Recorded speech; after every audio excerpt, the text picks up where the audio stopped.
Ryan Hale crouched in the darkness of restricted Bay 7, tools spread across the concrete floor, hands slick with grease as he rewired the engine that could kill a man in 72 hours. The titanium housing was warm under his fingertips, alive, humming with a fault line no diagnostic had caught. He shouldn't be here. The badge clipped to his coveralls read maintenance, not engineering, but he'd built this engine 6 years ago under a different name in a different life. And if he didn't fix it tonight, someone was going to die on international television in front of 40 million people. Behind him, footsteps echoed in the corridor. Security made rounds every 20 minutes. He had 4 minutes left, maybe 5. His daughter's face flashed through his mind. Small hands, gap-toothed smile. The way she asked him every morning if he was going to be famous again someday. He tightened the torque wrench. Not anymore, sweetheart. Not ever again. If you're watching this, drop a like and comment what city you're tuning in from. I want to see how far this story travels. The thing about working nights at Apex Velocity Racing was that you became invisible. Ryan had been counting on that for 3 years. He pushed his maintenance cart through the sprawling complex at 11 p.m., the wheels squeaking against polished concrete, past the glass-walled engineering labs where the real work happened. Inside, men and women in tailored shirts hunched over CAD screens, tweaking aerodynamics and fuel maps for machines worth more than most people's houses. They never looked up when he passed. To them, he was furniture. A guy in coveralls who emptied trash bins and swapped air filters. Perfect. He turned down Corridor F, which led to the garage bays. Apex Velocity owned 14 race cars, but only one mattered this week, the Valkyrie MK7, their flagship entry for the Global Motorsport Invitational in Dubai. 3 days from now, it would compete against the best teams on the planet. Apex hadn't won in 4 years. The pressure was suffocating.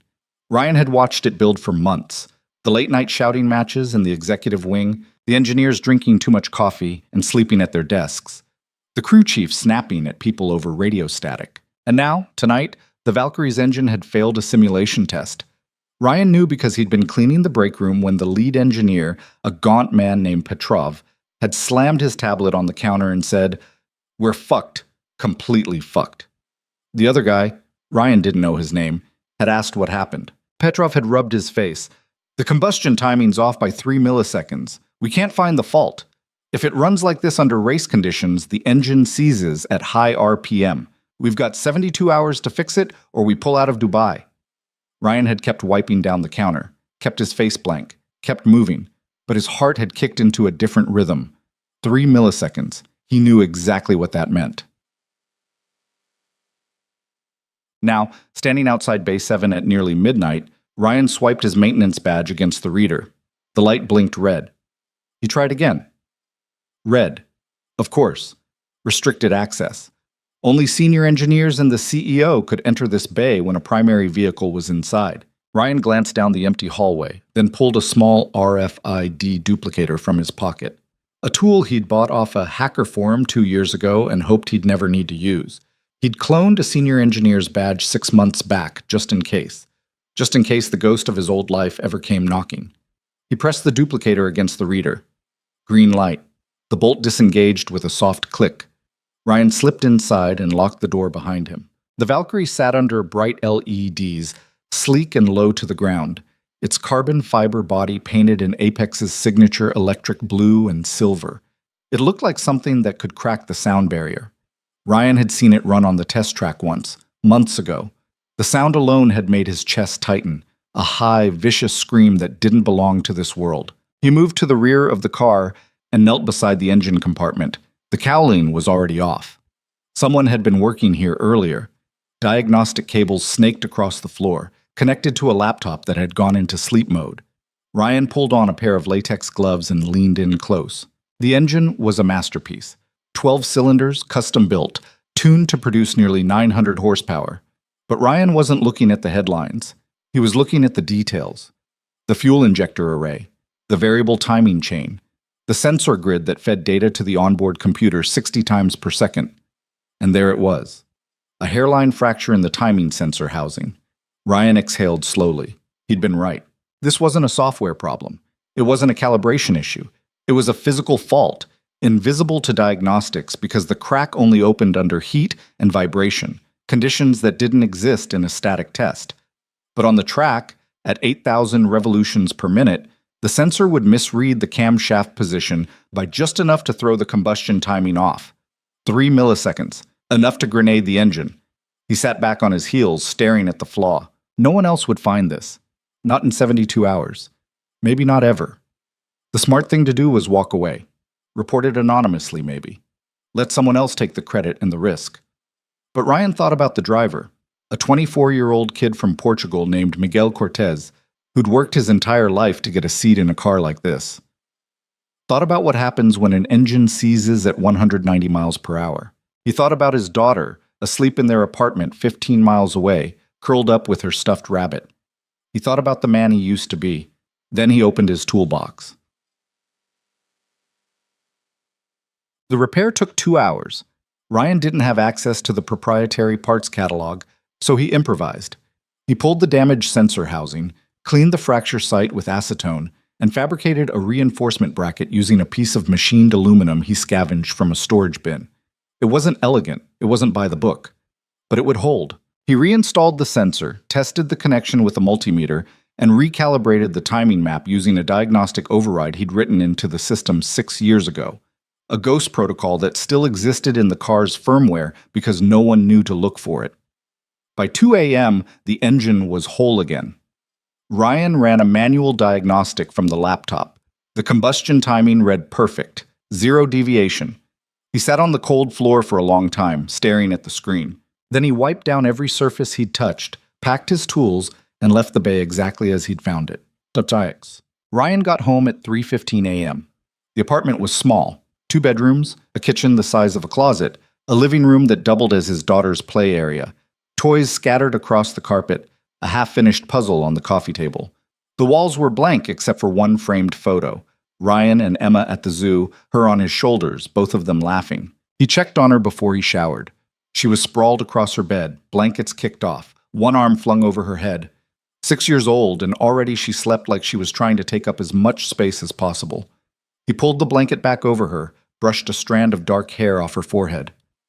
"Love you, kiddo," he whispered. She didn't stir. In the bathroom, Ryan scrubbed the grease from under his fingernails and stared at his reflection. 32 years old. Stubble he hadn't bothered to shave in 3 days. Eyes that looked older than they should. He didn't recognize the man looking back. That was the point. Okay. The call came at 9 a.m. Ryan had just dropped Emma off at school and was halfway through his first cup of coffee when his phone buzzed. Unknown number. He answered. "Yeah? Mr. Hale?" A woman's voice, clipped, professional. "This is security at Apex Velocity. We need you to come in immediately." Ryan's stomach dropped. "What's this about?" "We'll discuss it when you arrive." The line went dead. "We'll check." He walked into the building at 10 a.m., still in his jeans and a faded t-shirt. Security met him at the front desk. 2 guys in black polos, both stone-faced. "Follow us, please."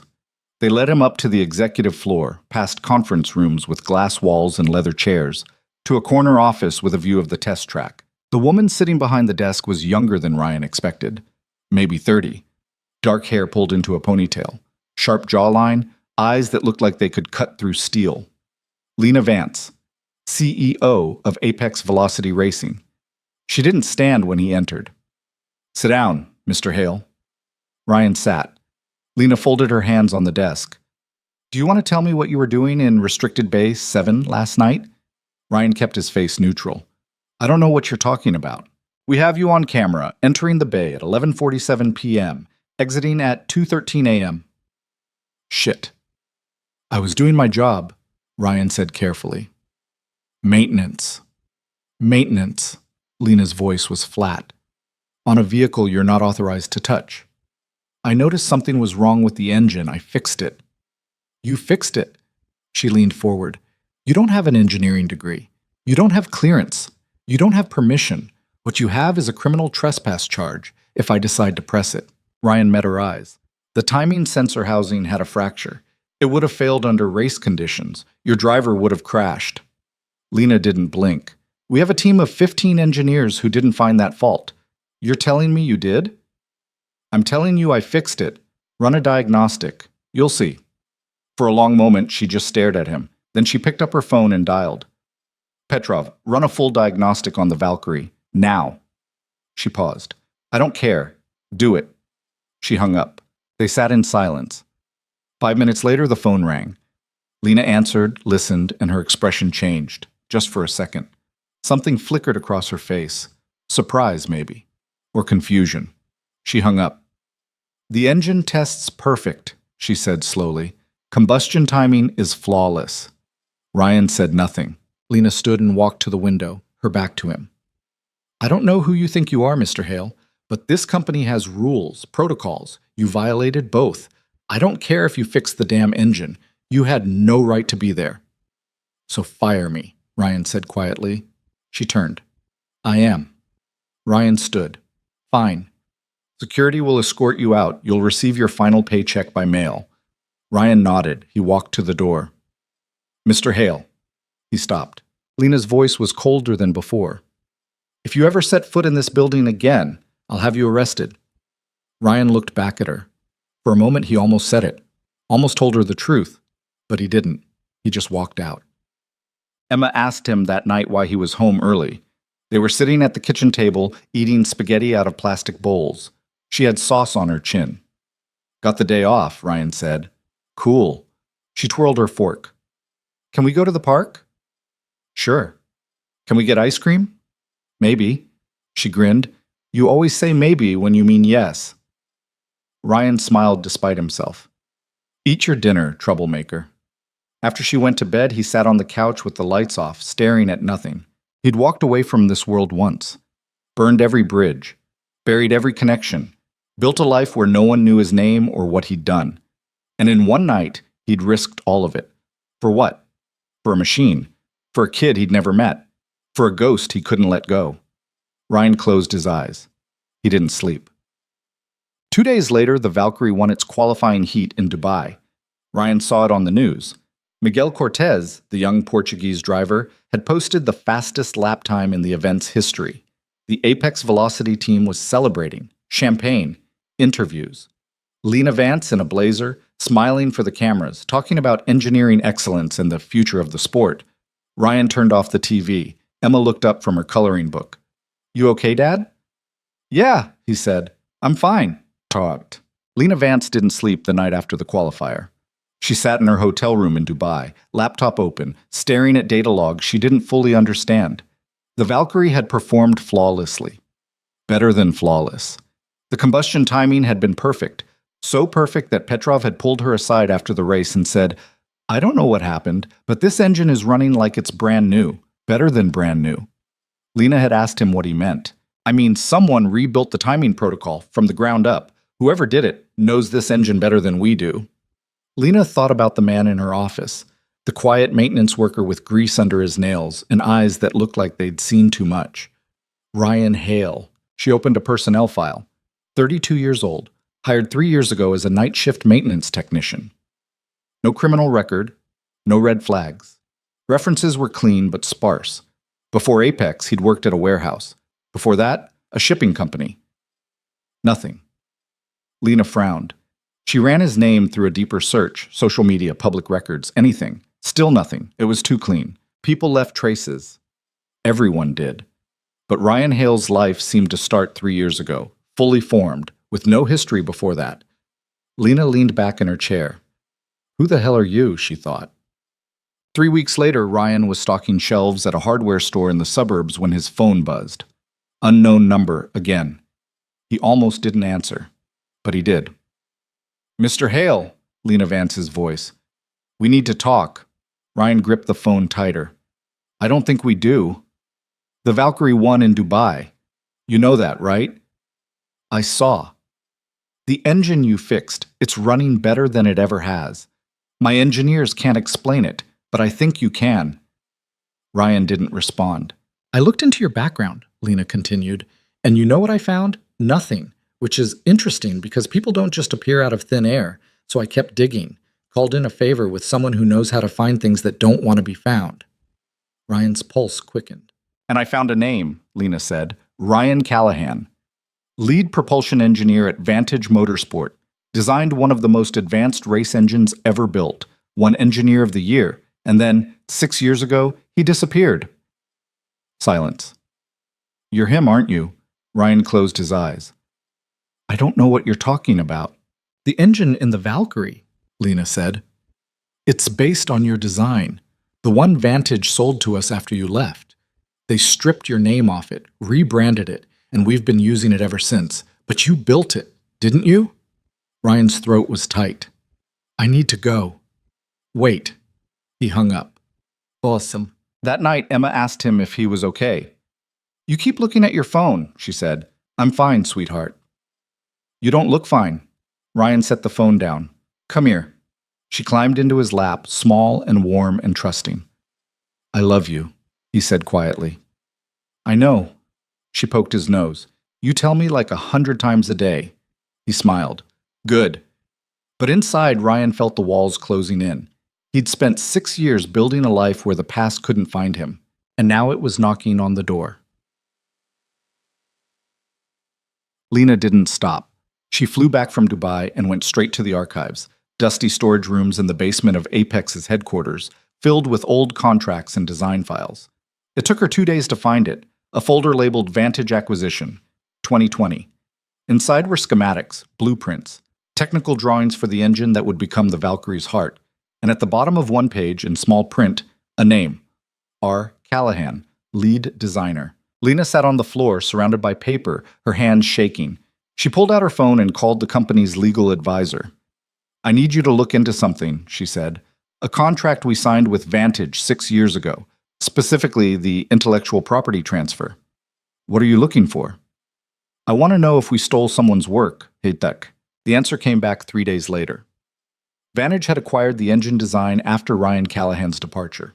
Technically legal, because Ryan had signed an IP waiver when he joined the company. But the waiver had a clause. If the designer left under duress or coercion, the rights reverted. Ryan had left 2 weeks after his wife died in a car accident. Lena read the report twice. Then she closed her laptop and stared at the wall. She'd fired the man who'd saved her driver's life. The man who'd built the engine that won them Dubai.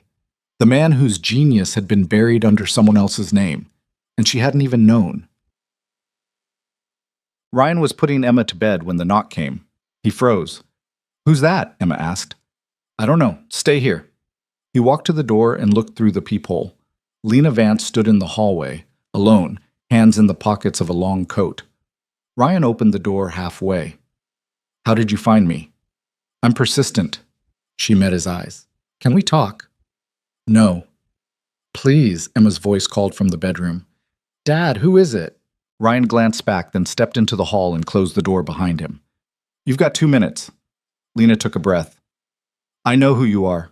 I know what happened. And I know we've been using your work without giving you credit. It's not my work anymore. Yes, it is. Legally, morally, it's yours. And I was wrong. I fired you because I thought you were some reckless idiot who didn't respect the rules, but you weren't reckless.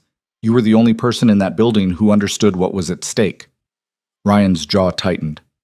What do you want? I want to offer you a job. I had a job. You fired me. Not as maintenance, as lead designer, full control over the propulsion systems, your name on everything, and a salary that reflects what you're actually worth. Ryan stared at her. Why? Because you're the best, and because I'm trying to fix a mistake. I don't want it. Why not? Because I walked away from this life for a reason. What reason? Ryan's voice dropped. Because the last time I cared about something more than my family, I lost everything. Lena was quiet for a moment. Then she said, I read about your wife. I'm sorry. Ryan looked away. You should go.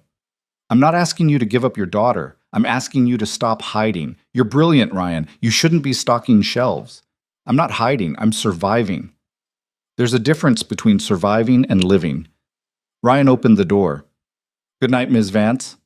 Lena didn't move. If you change your mind, my number's the same. She walked away. Ryan stood in the doorway for a long time, watching her go. Then he went inside and locked the door. But he didn't sleep that night. And in the morning, when Emma asked him what was wrong, he couldn't find the words to explain. Because part of him, the part he'd tried to bury, was still standing in that garage bay, hands covered in grease, fixing the thing only he could fix, and he didn't know if he could walk away from it again. Emma noticed first. She always did. 3 days after Lena's visit, Ryan was making breakfast. Scrambled eggs, toast, the usual, when Emma planted herself at the kitchen table and just stared at him. "What?" he said, cracking another egg into the pan. "You're different." "I'm the same as always." "Nope." She swung her legs under the chair. "You keep looking at your phone and you didn't laugh at my joke yesterday. Your joke wasn't funny." "It was hilarious. You just didn't hear it because you were thinking about something else." Ryan flipped the eggs. "Eat your breakfast." "See? You're doing it again." He set the plate in front of her. She poked at the eggs with her fork, studying him like a tiny detective. "Is it about the lady who came here?" Ryan froze. "What lady?" "The one with the fancy coat. I heard you talking to her in the hallway." "You were supposed to be in bed. I was curious." She took a bite of toast. She sounded important. Ryan sat down across from her. "She's nobody." "Nobody doesn't show up at our apartment at night." "Emma? Is she your boss?" "She was. Not anymore." Emma tilted her head. "Did you get fired?" Ryan hesitated. "Yeah." "That sucks. Language." "You say it all the time." "I'm an adult." Emma grinned. "So when I'm an adult, I can say it?"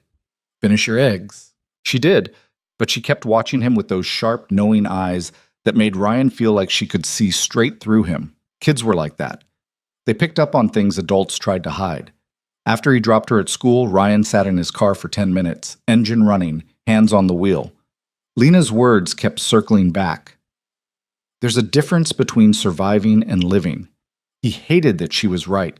He drove to the hardware store, clocked in, and spent the next 8 hours restocking shelves and helping customers find the right size screws. It was mindless, safe, exactly what he needed. But it didn't stop his brain from working. By the time his shift ended, Ryan had made a decision. He pulled out his phone and dialed. Lena answered on the second ring. "Ryan, I want to see the car," he said. A pause. "The Valkyrie." "Yeah." "When?" "Tonight, after hours. No engineers, no cameras, just me and the car." "Why?" "Because if I'm going to even think about your offer, I need to know if I still remember how to do this." Another pause. Then, "I'll arrange it." Ryan hung up before he could change his mind. Apex Velocity looked different at night. The sprawling complex was mostly dark, just a few security lights casting long shadows across the parking lot. Ryan pulled up to the main gate at 10 p.m., and the guard waved him through without a word. Lena had called ahead. She was waiting for him outside Bay 7, dressed in jeans and a black sweater, her hair down for once. She looked younger, less like a CEO. "Thanks for coming," she said. Ryan didn't answer. He just walked past her into the bay. The Valkyrie sat under the lights, gleaming and perfect. Someone had cleaned it since Dubai. The carbon fiber body shone like polished glass. Ryan approached slowly, like he was meeting an old friend he wasn't sure would recognize him. He ran his hand along the rear cowling. The metal was cool under his palm. Lena stayed by the door, watching. "Can I open it?" Ryan asked. "It's your engine." He popped the cowling and leaned in. The smell hit him first, oil, rubber, the faint tang of high-octane fuel. It was a smell he'd forgotten he missed. The engine looked immaculate. Someone had done good work maintaining it. But Ryan could see the small things. The improvised bracket he'd installed 3 weeks ago, still holding. The recalibrated timing map, still running flawlessly. He pulled a diagnostic tablet from the workbench and plugged it into the car's system. Data flooded the screen. RPM curves, fuel efficiency graphs, temperature gradients. Ryan scrolled through it all, his mind slipping back into a rhythm he hadn't felt in years. "It's running hot in the third cylinder," he said, not looking up. Lena stepped closer. "Petrov didn't mention that." "He wouldn't notice. It's only a 2-degree variance. But over time, it'll degrade the piston rings." "Can you fix it?" Ryan glanced at her. "I'm not your employee." "I know. I'm just asking." He looked back at the screen. Then he set the tablet down and walked to the toolbox mounted on the wall. He found a torque wrench, a set of feeler gauges, and a small can of thermal paste. "What are you doing?" Lena asked. "Adjusting the fuel injector angle. It'll drop the temp." "Right now?" "You said I could look at the car." "I'm looking." Lena didn't argue, She just pulled up a stool and sat down, watching as Ryan worked. It took him 40 minutes. He didn't talk, didn't explain, just moved through the steps with a precision that came from muscle memory. Loosen the mount, recalibrate the angle, test the flow, tighten everything back down. When he finished, he ran another diagnostic. The third cylinder temp dropped to match the others. Ryan wiped his hands on a rag. There. Lena stared at the screen. How did you do that so fast? I know this engine. You built it 6 years ago. You remember every detail? Ryan met her eyes. I remember the things that matter. She was quiet for a moment, then she said, Petrov's been working on this car for 3 years. He didn't catch that. Petrov's good, but he's working off someone else's blueprint. I wrote the blueprint. Why did you leave? Ryan set the wrench down. That's not part of this conversation. I'm trying to understand. Why? So you can put it in my employee file? So I can know who I'm asking to come back. Ryan turned away. I told you. I walked away for a reason. Your wife.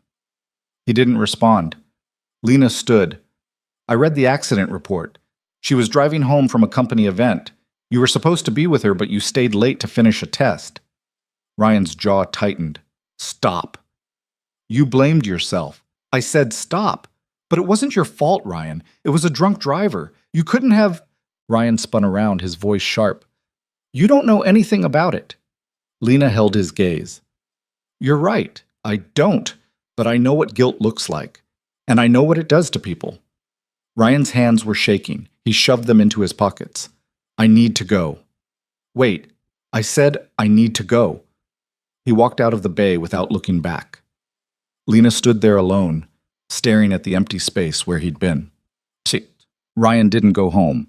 He drove to a park near the river, parked under a streetlight, and sat there with the windows down, letting the cold air clear his head. He shouldn't have come tonight, shouldn't have touched the car. Every second he spent around that engine pulled him back into a world he'd fought like hell to leave behind. But the truth was, he'd felt more alive in that garage bay than he had in 3 years, and that terrified him. His phone buzzed, a text from Lena. I'm sorry. I shouldn't have pushed. Ryan stared at the message for a long time. Then he typed back. It's fine. Another buzz. It's not. But thank you for tonight. The car's better because of you. Ryan didn't respond. He just set the phone down and closed his eyes. The next morning, Emma asked him if he was okay. I'm fine, Ryan said, pouring her cereal. You came home late. I had something to do. With the lady? Ryan sighed. Why are you so nosy? Because you won't tell me anything. She crunched her cereal. Are you going to work for her again? I don't know. Do you want to? Ryan sat down across from her. It's complicated. Grown-ups always say that when they mean yes, but they're scared. Ryan blinked. Where'd you learn that? TV. You watch too much TV. Emma shrugged. You didn't answer the question. Ryan looked at his daughter, this tiny, fierce person who saw through every wall he put up. Yeah, he said quietly. Maybe I want to. Then why don't you? Because I'm scared I'll mess it up. Emma reached across the table and patted his hand. You won't. How do you know? Because you're really good at fixing things. You fixed my bike. You fixed the toaster. You fixed that lady's car. It's not the same. Why not? Ryan didn't have an answer.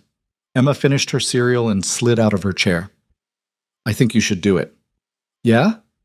Yeah, you've been sad for a long time. Maybe this will make you happy.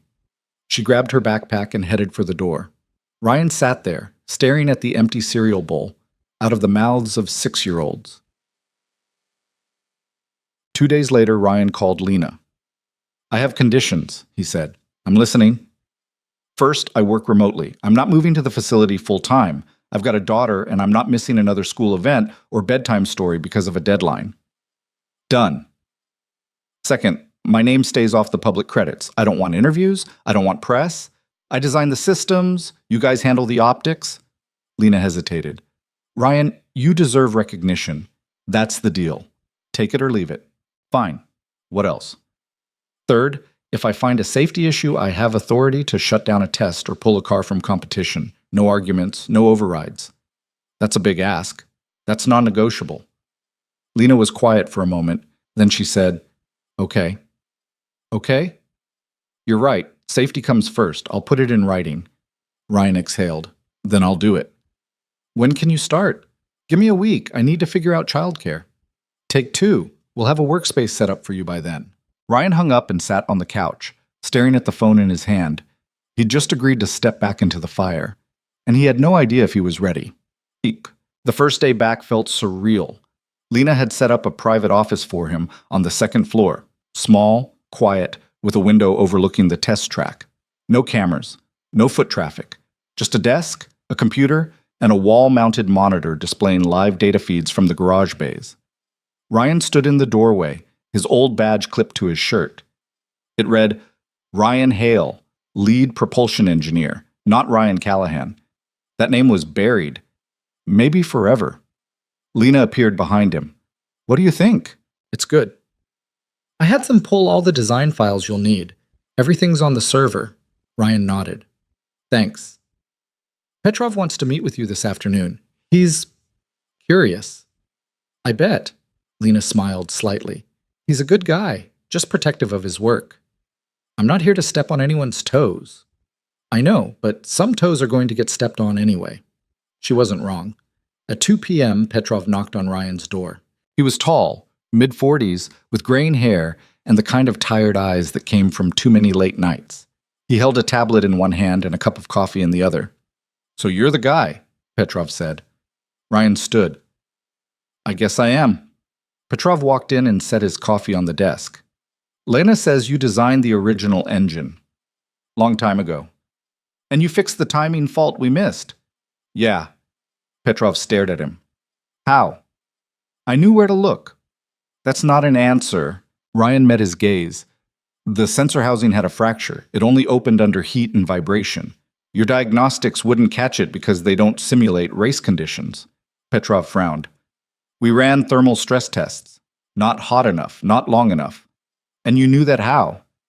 Ryan hesitated, then he said, Because I made the same mistake when I built the first prototype. Took me 3 months to figure it out. Petrov's expression shifted, something between respect and annoyance. You could have told us, he said. I wasn't working here. You are now. Ryan nodded. I am. Petrov picked up his coffee. Fine. Let's see what you've got. They spent the next 2 hours going over the Valkyrie's current performance data. Petrov walked Ryan through every modification the team had made over the past 3 years. Tweaks to the fuel map, adjustments to the exhaust flow, a complete overhaul of the cooling system. Some of it was good. Some of it made Ryan wince. This change, Ryan said, pointing to a graph on the screen, the one you made to the air intake, it's reducing efficiency by 8%. Petrov leaned in. That's within tolerance. It's also unnecessary. You adjusted the intake to compensate for a turbo lag issue, but the lag was caused by a software glitch in the throttle response. Fix the software. You don't need the intake change. Petrov stared at the data. How do you know it's a software glitch? Because I wrote the original code, and I'm guessing someone updated it without testing the downstream effects. Petrov didn't respond. He just pulled out his phone and called someone. Yeah, it's me. Pull the throttle response logs from the last 6 months. I need to check something. He hung up. If you're right, I'm going to be pissed. You'll get over it. Petrov almost smiled. You're not what I expected. What did you expect? I don't know. Some guy with an ego the size of a building. Ryan shook his head. I'm just here to do the work. Good, Petrov said. Because we've got a lot of it. By the end of the week, Ryan had reviewed every major system in the Valkyrie and identified 11 areas for improvement. None of them were catastrophic, but together they added up to a car that was running at maybe 85% of its potential. He compiled the findings into a report and sent it to Lena. She called him 10 minutes later.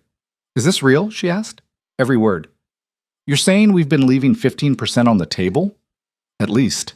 Lena was quiet for a moment, then she said, How long to implement the fixes? Depends. Some are quick, others require parts we don't have. How long? 2 months? Maybe 3? We've got a race in 5 weeks. Ryan leaned back in his chair. Then we prioritize. Focus on the high-impact changes. Leave the rest for later. Can we win with that? I don't know, but we'll be faster than we are now. Lena exhaled. Do it. The next 3 weeks were a blur. Ryan worked 12-hour days, most of them from his home office after Emma went to bed. He'd video call with Petrov and the engineering team, walking them through changes, answering questions, troubleshooting problems in real time. It felt like the old days. The good parts, anyway. Emma noticed. You're smiling more, she said one night at dinner. Ryan blinked. I am? Yeah, it's weird. Gee, thanks, she grinned. I like it, though. Ryan reached across the table and ruffled her hair. Me too, kiddo. But the work wasn't without tension. One of the younger engineers, a guy named Marcus, pushed back hard on one of Ryan's recommendations, arguing that it would compromise the car's aerodynamics. Ryan had pulled up the simulation data, showed him the math, and said, "Run the numbers yourself. If I'm wrong, we'll scrap it." Marcus did. 2 days later, he sent Ryan an email. "You were right. My bad." Ryan didn't gloat. He just replied, "No worries. Good catch on the drag coefficient, though. I missed that." It was a small moment, but it mattered. By the time race week arrived, the Valkyrie was faster, sharper, and more reliable than it had ever been. Ryan didn't go to the track. He stayed home watching the race on TV with Emma curled up next to him on the couch. Miguel Cortez finished second, close enough to taste victory, close enough to know they were on the right path. When the checkered flag dropped, Emma looked up at Ryan. "Did you help with that?" Ryan smiled. "A little." "Cool."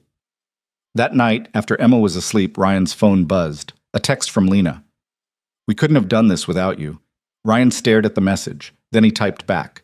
"Yes, you could have. But I'm glad I was part of it." Another buzz. "Thank you, Ryan, for coming back."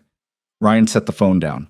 For the first time in 6 years, he felt like he was exactly where he needed to be. The problem started 3 weeks after the second-place finish. Ryan was in his home office reviewing telemetry data from a test run when his phone rang. Petrov.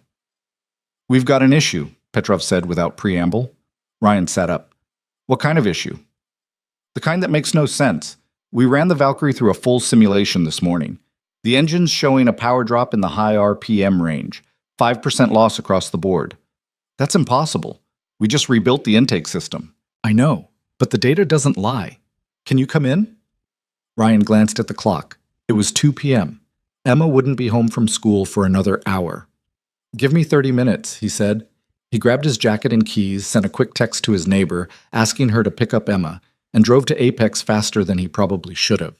When he arrived, the engineering bay was chaos. Half the team crowded around a bank of monitors, voices overlapping, everyone talking at once. Lena stood off to the side, arms crossed, face tight. Ryan walked straight to the main screen. The power curve graph stared back at him, the red line dipping where it should have climbed. "Show me the raw sensor data," he said. Petrov pulled it up. Ryan scanned the numbers, his brain running through possibilities. "When did this start?" Ryan asked. 2 days ago, Marcus said from across the room. "We noticed it during a routine check." "And you didn't call me then?" Marcus shifted. "We thought we could handle it." Ryan didn't respond. He just kept staring at the data. Something was off. The power loss was consistent, predictable, almost too predictable. "Pull up the fuel flow readings," Ryan said. Petrov typed. The graph appeared. Ryan leaned closer. "There, see that?" "See what?" "The fuel pressure's spiking every 0.3 seconds. It's subtle, but it's there." Petrov squinted. "That's within normal variance." "It shouldn't be spiking at all. The regulator's failing." "We replaced the regulator last month." "Then you got a bad part." Lena stepped forward. "How sure are you?" Ryan met her eyes. "Very." She nodded. "Marcus, pull the regulator. Let's see." It took 20 minutes to disassemble the fuel system and extract the regulator. When Marcus held it up to the light, Ryan saw it immediately, a hairline crack in the diaphragm seal. "Son of a bitch," Petrov muttered. Ryan took the part, turning it over in his hands. "Who's your supplier?" "Cortec," Marcus said. "We've used them for years." "Not anymore." Ryan handed the regulator to Lena. "This is the third defective part I've seen from them in 6 months. Someone's cutting corners." Lena's jaw tightened. "I'll handle it." "We need a replacement by tomorrow," Petrov said. "The car's scheduled for track testing in 3 days." "I'll find one," Ryan said. "But I want to inspect it personally before it goes in." Petrov nodded. "Fair enough." Ryan left the bay and walked outside, pulling out his phone. He scrolled through his contacts, people he hadn't spoken to in years, and found the name he was looking for. Derek Yang, former colleague from Vantage, now running his own parts manufacturing company. Ryan dialed. Derek picked up on the fourth ring. "Ryan Callahan," Derek said, voice warm with surprise. "I heard you disappeared off the face of the earth." Something like that. "What's it been? 5 years?" 6. "Damn. So what brings you back to the land of the living?" "I need a favor. Fuel pressure regulator. High spec. I need it by tomorrow." Derek whistled. "That's tight. What happened to your supplier?" "They're selling junk." "Cortec?" "Yeah." Derek laughed. "Join the club. Half the teams in the industry have blacklisted them. I can get you a regulator, but it'll cost." "How much?" $3,000. And that's the friend price." Ryan winced. "Done. Send it to Apex Velocity. Attention, Ryan Hale." There was a pause. "Hale? I thought your name was Callahan." "Long story." "Fair enough. I'll have it shipped overnight." "Thanks, Derek." "Hey, Ryan." "Yeah?" "Good to hear your voice again, man. I mean it." Ryan swallowed. "You too." He hung up and stood there for a moment, staring at the test track in the distance. 6 years ago, he'd burned every bridge in this industry, cut ties, changed his name, walked away from everyone who knew him. And now, piece by piece, those bridges were rebuilding themselves. He wasn't sure how he felt about that. Okay. The regulator arrived the next morning. Ryan inspected it personally, running it through 3 separate tests before declaring it good. They installed it that afternoon. By evening, the power curve was back to normal. But Ryan couldn't shake the feeling that something else was wrong. That night, he sat in his home office long after Emma had gone to bed, pulling up supplier records, parts inventories, maintenance logs. Cortec had been Apex's primary parts supplier for 4 years. They provided everything from fuel regulators to sensor housings to gaskets. And the more Ryan dug, the more defects he found. Small things. Things that wouldn't show up in a standard inspection. A seal that wore out 10% faster than spec. A sensor housing with microfractures. A gasket made from substandard material. None of it catastrophic on its own. But together? Over time? Ryan's stomach turned. He pulled up the maintenance records for the last 2 years and cross-referenced them with race data. 3 mechanical failures. 2 during testing. 1 during an actual race, which had ended Miguel's season early last year. All 3 failures traced back to Cortec parts. Ryan sat back, staring at the screen. This wasn't just bad luck. This was negligence. Maybe worse. He grabbed his phone and called Lena. She answered on the second ring. "Ryan, it's almost midnight. I need you to look at something. Tonight." "Can it wait until—" "No." There was a pause. Then, "I'll be there in 20 minutes. We'll wait." Lena showed up at Ryan's apartment in jeans and a hoodie, hair pulled back in a messy bun. She looked tired. "This better be important," she said, stepping inside. "It is." Ryan led her to his office and pulled up the data on his laptop. "Cortec's been selling you defective parts for 2 years," he said. "Maybe longer." Lena leaned over his shoulder, scanning the screen. "How do you know?" "I cross-referenced failure reports with supplier records. Every major mechanical issue we've had traces back to them." "That could be coincidence." "It's not." Ryan pulled up another file. "Look at this. Last year, Miguel's engine seized during the Milan race. The official report blamed driver error, but the failure originated in a fuel injector, a Cortec part that had a defect in the nozzle assembly. The defect wasn't caught because it only shows up under sustained high pressure." Lena's face went pale. "You're saying they almost killed Miguel?" "I'm saying they sold you a part that failed under race conditions, and they're still selling you parts." Lena straightened. "Why would they do that?" "Because it's cheaper. Cutting corners on materials, skipping quality control checks. They save money, pass the savings on to you, and hope nothing blows up. And when it does, they blame the team, or the driver, or bad luck." Lena was quiet for a long time. Then she said, "Do you have proof?" "Not the kind that holds up in court, but I have enough to warrant an internal investigation." Lena pulled out her phone. "I'm calling our legal team." "At midnight? This can't wait." She stepped into the hallway. Ryan heard her voice, low and sharp, talking to someone on the other end. When she came back, her expression was hard. "Legal's on it," she said. "They'll start pulling records in the morning. If what you're saying is true, we're terminating the contract." "Good." Lena looked at him. "How did you even find this?" Ryan shrugged. "I couldn't sleep." "So you just started digging?" "Something felt off. I followed the thread." Lena shook her head. "You realize most people wouldn't do that, right? Most people would just fix the immediate problem and move on." "I'm not most people." "No," Lena said quietly. "You're not." She sat down on the edge of his desk. "Ryan, I need to ask you something." "Okay." "Why did you really come back?" Ryan frowned. "You asked me to." "I know, but you could have said no. You could have stayed in your quiet life, stocking shelves, raising your daughter. No one would have blamed you. So why?" Ryan looked away. "I don't know." "Yes, you do." He was quiet for a moment.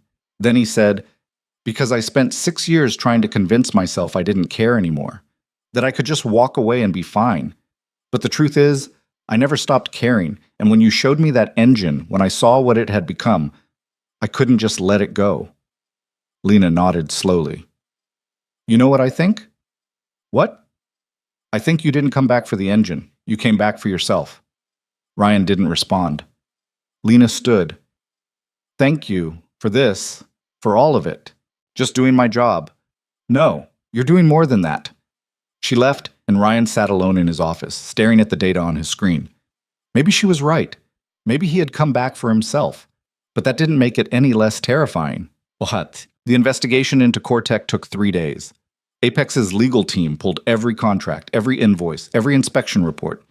They brought in an independent auditor to examine the parts currently in inventory. The results were damning. 40% of Cortec's parts failed to meet the specifications outlined in the contract, some by small margins, some by a lot. Lena called an emergency meeting with the executive board. Ryan wasn't invited, but Petrov was, and he filled Ryan in afterward. "She tore them apart," Petrov said, leaning against Ryan's office door. "Showed them the data, the failure reports, everything. Half the board wanted to sue. The other half wanted to keep it quiet to avoid bad press." "What did Lena say?" "She said if we keep it quiet, we're complicit. And if we're complicit, we're no better than Cortec." Ryan looked up. "So what happens now?"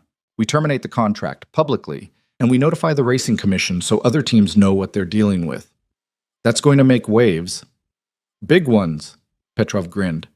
"Lena doesn't care. She said we're not in the business of covering up near-fatal mistakes." Ryan felt something loosen in his chest. "Good." Petrov pushed off the doorframe. "You know, when you first showed up, I thought you were going to be a pain in the ass. And now? Now I think you're the best pain in the ass we've ever had." Ryan smiled. "I'll take it." Batates. The fallout from Cortec happened fast. Within a week, 3 other racing teams came forward with similar complaints. The Racing Commission launched a formal investigation. Cortec's CEO resigned under pressure. Apex's name stayed clean, mostly because Lena had been proactive about going public. But the real work was just beginning. Ryan spent the next 2 weeks vetting new suppliers, rebuilding the parts inventory from scratch, and implementing a quality control protocol that every component had to pass before it touched the car. It was exhausting, but it was necessary. One afternoon, Marcus knocked on Ryan's door. "Got a minute?" he asked. "Sure." Marcus stepped inside, holding a tablet. "I've been going through the old maintenance logs, the ones from before you came back. And there's a pattern. Cortec parts started failing more frequently about 18 months ago, right around the time someone on our team approved a cost reduction proposal." Ryan's stomach dropped. "Who approved it?" Marcus hesitated. "The former head of operations, a guy named Philip Stern." "Where's he now?" "He left the company 6 months ago, took a job with a supplier in Germany." Ryan leaned back in his chair. "Let me guess. Cortec." Marcus nodded. "He's their VP of Client Relations." Ryan closed his eyes. "He sold us out." "Looks like it. He pushed for the cost cuts, knowing the parts were substandard. Probably got a kickback for every contract." "Does Lena know?" "Not yet. I wanted to run it by you first." Ryan opened his eyes. "Show her. All of it." Marcus left, and Ryan sat there, feeling the weight of it settle over him. This wasn't just negligence, it was corruption. And it had almost killed someone. Of course. That night, Ryan picked Emma up from her friend's house and took her to the diner down the street. She ordered pancakes for dinner, which Ryan allowed because he was too tired to argue. "You look sad," Emma said, pouring syrup over her stack. "I'm not sad, just thinking." "About work?" "Yeah." Emma took a bite. "Is it bad?" "It's complicated." "Grown-up complicated or actually complicated?" Ryan smiled despite himself. "Actually complicated." Emma nodded seriously. "Do you need help? From you?" "Yeah, I'm good at solving problems." "I know you are, kiddo, but this one's on me." She reached across the table and patted his hand. "Well, if you change your mind, I'm here." Ryan squeezed her hand. "Thanks, Em." When they got home, Emma went straight to bed, exhausted from her play date. Ryan tucked her in, kissed her forehead, and stood in the doorway for a moment, watching her sleep. She was the only thing that made sense anymore. His phone buzzed. A text from Lena. "Marcus showed me the logs. We need to talk." Ryan texted back. "Tomorrow. Office." He didn't sleep much that night. It's. The next morning, Lena called Ryan into her office. She looked like she hadn't slept either. "Philip Stern," she said, the moment Ryan sat down. "How long has he been working for Cortec?" 6 months, right after he left here. "And he was the one who pushed the cost reduction deal?" "According to the records, yes." Lena's hands clenched into fists on the desk. "That bastard! He sold us out for a paycheck." "It looks that way. Do we have enough to prove it?" Ryan hesitated. "Maybe. The timeline's suspicious, and if you subpoena Cortec's internal communications, you might find something, but it's not going to be easy." Lena leaned back in her chair, staring at the ceiling. "I trusted him. He'd been with the company for 8 years. I thought he had our best interests at heart. People change when money's involved. That's not an excuse." "I didn't say it was." Lena looked at him. "What would you do?" Ryan considered. "I'd report him to the commission, let them handle the investigation, and I'd make sure every team in the industry knows what he did. That'll destroy his career. He almost destroyed someone's life." Lena was quiet for a long time. Then she nodded. "You're right. I'll make the call." Braseg. The racing commission moved faster than Ryan expected. Within 2 weeks, they'd launched a formal investigation into Philip Stern and Cortec. Subpoenas were issued, emails were uncovered, financial records were examined, and the truth came out. Stern had been taking kickbacks from Cortec for 18 months. $50,000 total, paid in installments, in exchange for steering Apex's contracts toward them and downplaying quality concerns. The commission banned him from the industry for life. Cortec's business collapsed within a month. Apex, meanwhile, emerged stronger. Lena's transparency had earned the company respect. Other teams started reaching out, asking for advice on supplier vetting and quality control. Ryan found himself fielding calls from engineers he'd never met, walking them through his protocols, sharing what he'd learned. It felt strange. Good, but strange. One evening, Petrov stopped by Ryan's office with 2 beers. "Thought you could use one," he said, handing Ryan a bottle. "It's 4 p.m. It's 5 o'clock somewhere." Ryan took the beer. "Thanks." Petrov sat down. "You know, when Lena first told me she was bringing you back, I thought it was a mistake." "Why?" "Because I didn't want to admit someone could be better at this than me." Ryan raised an eyebrow. "And now?" "Now, I'm just glad you're on our side." Petrov took a swig. "You saved us, man. Not just from the bad parts, from ourselves. We were so focused on winning, we forgot to pay attention to the details. You reminded us why those details matter." Ryan didn't know what to say. Petrov stood.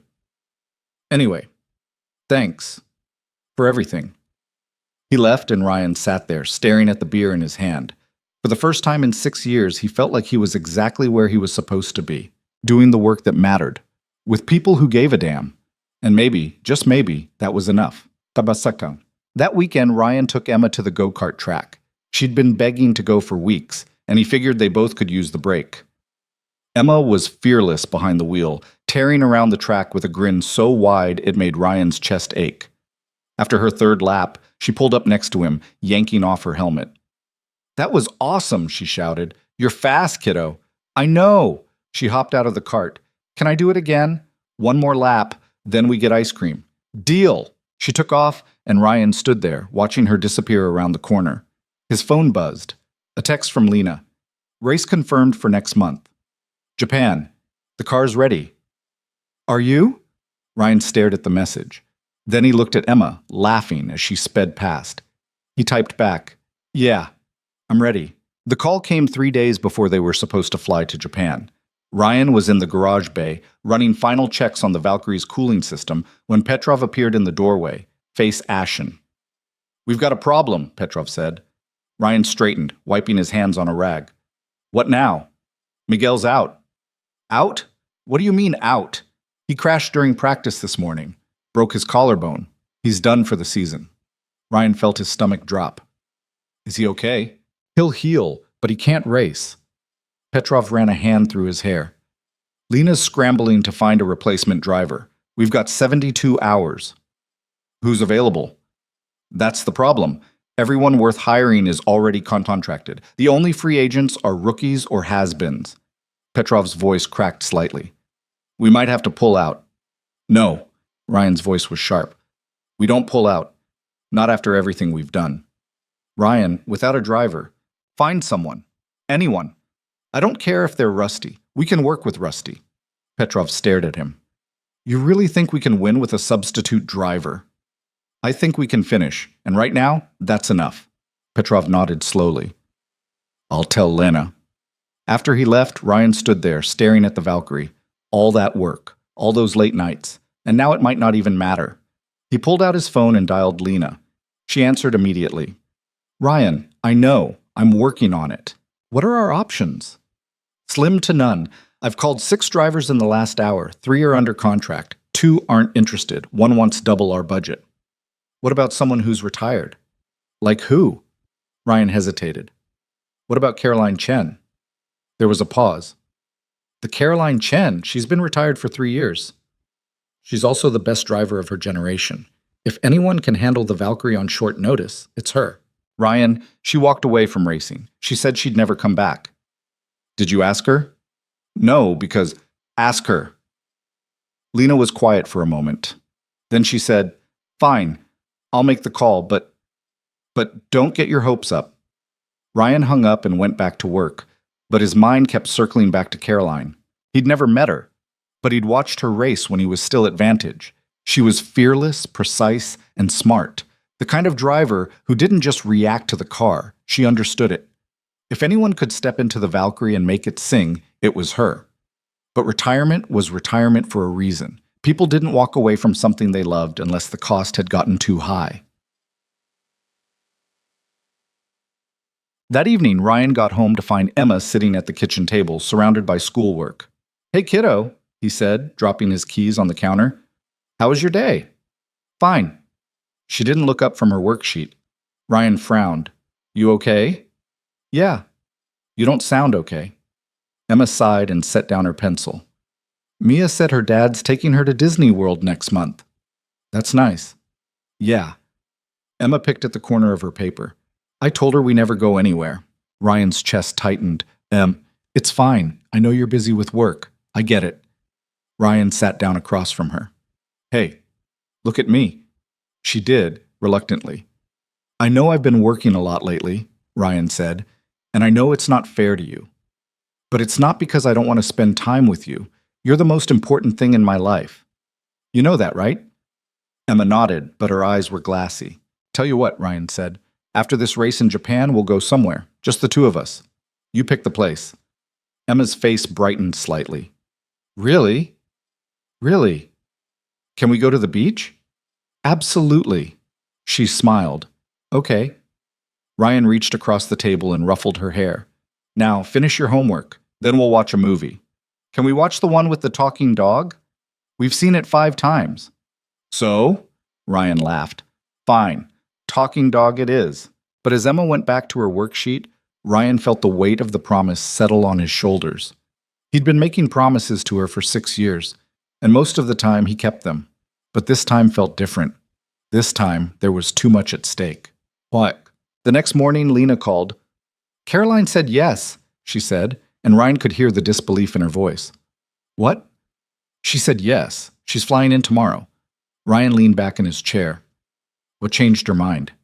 I don't know. She just said she'd been following what we've been doing, the Cortec thing, the transparency stuff, and she wanted to be part of it. That's it? That's it. Ryan didn't buy it. People didn't come out of retirement for vague ideals. There was something else. But whatever it was, it didn't matter right now. When does she arrive? Ryan asked. Tomorrow at noon. I'm having her come straight to the facility. We'll run her through simulations, get her comfortable with the car. Good, I'll be there. Ryan, one more thing. Yeah? She asked about you. Ryan frowned. Me? She wanted to know who designed the engine. When I told her it was you, she said she'd heard of Ryan Callahan. Ryan's blood went cold. What did you tell her? The truth. That you go by Hale now, that you've been with us for a few months. She didn't push, but I got the sense she knows more than she's letting on. Ryan closed his eyes. Understood. He hung up and sat there for a long time, staring at nothing. Caroline Chen knew who he was, which meant his past wasn't as buried as he thought. Caroline walked into the facility like she owned the place. She was in her mid-30s, tall and lean, with short dark hair and the kind of confidence that came from spending years at the top of her field. She wore jeans, a leather jacket, and sunglasses she didn't bother to take off until she was inside. Lena met her at the entrance. Ryan hung back, watching from the observation deck above the garage bay. Caroline? Lena said, extending a hand. Thank you for coming. Caroline shook it. Thanks for asking. I'll be honest, I didn't think you'd say yes. Neither did I. Caroline's gaze swept the facility, taking everything in. But I saw what you did with Cortec. That took guts. I wanted to see if the rest of your operation matched the talk. And?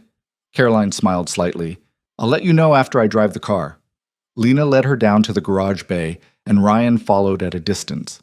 When Caroline saw the Valkyrie, she stopped. That's the car? That's the car. Caroline walked around it slowly, running her hand along the carbon fiber body. It's beautiful. It's fast, Petrov said, stepping forward. Faster than anything we've built before. Caroline glanced at him. You Petrov? Yeah. I've heard good things. She looked back at the car. Who's the lead engineer? Petrov gestured to Ryan, who was standing near the workbench. That'd be him. Caroline turned, and for a moment, she just looked at him. Ryan Callahan, she said quietly. Ryan didn't move. It's Hale now. Right. Caroline walked toward him, hands in her pockets. I raced against a car you designed once. 6 years ago. It was the fastest thing I'd ever seen. It lost. Only because the driver made a mistake. The car was perfect. She stopped a few feet away. I always wondered what happened to you. Ryan met her gaze. I walked away. Why? Personal reasons. Caroline studied him for a moment, then nodded. Fair enough. She turned back to Lena. So, when do I get to drive? Buam. They put Caroline in the simulator first. Ryan watched from the control room as she ran through a virtual version of the Japan circuit. Her inputs were smooth, precise, no wasted movement. She took the corners tight, braked late, and pushed the car harder than most drivers would on their first run. She's good, Petrov muttered beside him. She's better than good, Ryan said. After 30 minutes, Caroline climbed out of the simulator and joined them in the control room. The car handles like a dream, she said, but the throttle response is twitchy in the mid-range. Ryan pulled up the data. That's intentional. We tuned it for Miguel's driving style. He prefers a sharper response. Can you soften it? For you? For me? Ryan glanced at Lena, who nodded. Give me an hour, Ryan said. He went down to the garage bay and started adjusting the throttle map. It wasn't a huge change, just a slight smoothing of the acceleration curve, but it would make a difference for someone like Caroline, who drove with a lighter touch. When he finished, he ran a diagnostic to make sure everything else was still balanced. Caroline appeared beside him. You work fast. Ryan didn't look up. Had a lot of practice. I can tell. She leaned against the workbench. Can I ask you something? Depends on the question. Why'd you really come back? Ryan set down the diagnostic tablet. You don't quit. I'm curious. About what? About why someone with your talent would walk away, and then come back years later under a different name. Ryan finally looked at her. You don't know me. No, but I know what it's like to lose something and spend years trying to figure out how to live with it. Ryan's jaw tightened. Is that why you retired? Caroline's expression didn't change. Maybe. They stood there in silence for a moment. Then Caroline said, Look, I'm not trying to dig into your past. I just want to know if you're here because you want to be or because you're running from something. Does it matter? It does if I'm about to trust my life to a car you designed. Ryan met her gaze. I'm here because this is the only thing I know how to do, and because I'm tired of pretending I don't care. Caroline nodded slowly. Good enough. She pushed off the workbench and headed back toward the simulator. Ryan watched her go, then turned back to the car. He'd spent 6 years trying to bury the person he used to be. But maybe the problem wasn't the person. Maybe it was the fear. Nights. They flew to Japan 2 days later. Emma stayed with Ryan's neighbor, a kind woman named Mrs. Alvarez, who'd helped him countless times over the years. Emma wasn't thrilled about it, but she understood. You'll call me every day, right? Emma asked as Ryan packed his suitcase. Every day. And you'll bring me back something cool? I'll try. Emma hugged him. Be safe, Dad. Ryan held her tight. Always. The flight was long. Ryan spent most of it reviewing race data, but his mind kept wandering. Japan was where he'd raced for the first time as a lead engineer, 12 years ago. Back when he was still Ryan Callahan, still married, still convinced he could balance everything. He'd been wrong about that. But maybe he could get it right this time. When they landed in Tokyo, the humidity hit him like a wall.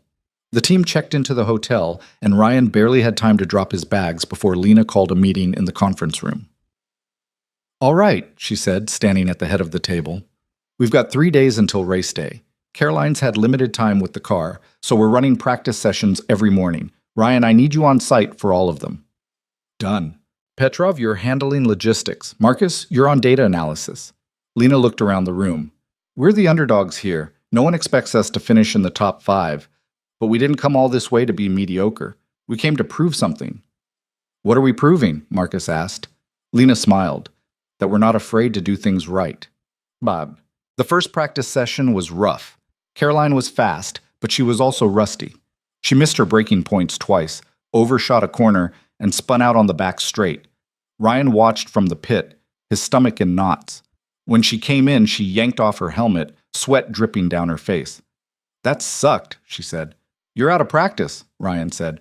Yeah, no kidding. But you're not slow. You just need to trust the car. Caroline wiped her face with a towel. The car's fine. It's me. I'm second-guessing every move. Then stop second-guessing. Easy for you to say. Ryan crouched down beside her. Look, I know what it's like to walk away from something and then come back. You feel like you don't belong anymore, like you're an imposter, but you're not. You're here because you're the best, so stop thinking and just drive. Caroline stared at him. Then she nodded. Okay. She went back out. This time she was faster. Not perfect, but better. By the end of the day, she'd posted the 8th fastest time. Ryan texted Emma that night. Day 1 done. Miss you. She replied immediately. Miss you too. Did the car go fast? Really fast. Cool. Bring me a souvenir. Ryan smiled. Already on it.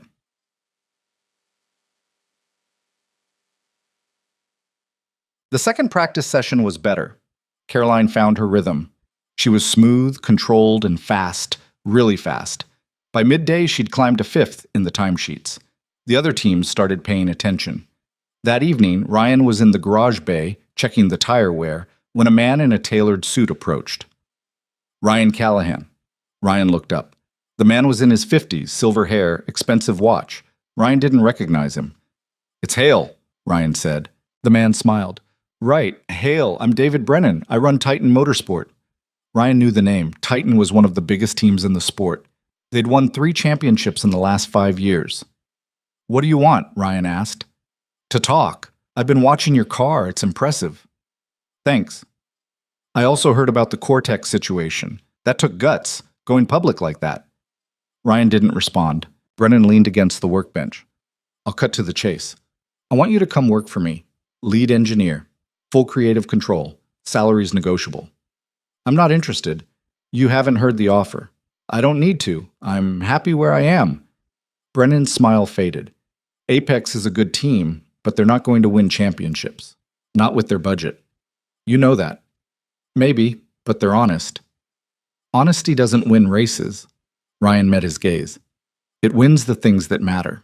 Brennan straightened. Think about it. You know where to find me. He walked away and Ryan stood there, staring at the toolbox in his hands. He'd been offered jobs before. Better pay, better resources, better everything. But none of them had felt right. This did. Race day arrived. The circuit was packed.